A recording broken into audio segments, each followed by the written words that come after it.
Good morning, darlings, and welcome to my beauties. So the other night I made a manicotti and I had some filling left over from it, but I did not want to throw it out and I did not know what to do with the rest of it either. So then I thought to myself, hey, I'll make scrambled eggs with it. So this consists of ricotta, mozzarella, parmesan cheese, fresh garlic, salt, pepper, Italian seasoning, spinach, and basil.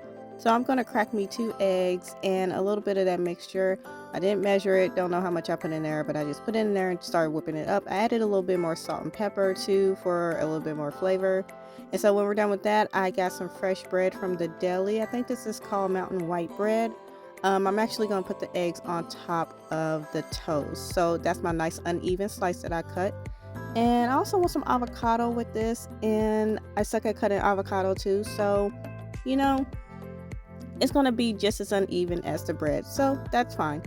Anyway, next we're gonna get our pan. It's all hot and ready with some butter, and you're just gonna scramble your eggs up however you like them. If you like soft scrambled eggs, if you like hard scrambled eggs, in between, whatever the hell you want to do, it's your stuff. Anyway, after we get done scrambling our eggs up, we're just gonna take the avocado and we're gonna spread it on our toast. I suck at spreading avocado. I suck at cutting avocado. Anyway, I put some salt and pepper on top of the avocado before I lay the egg on there, because I need my flavor.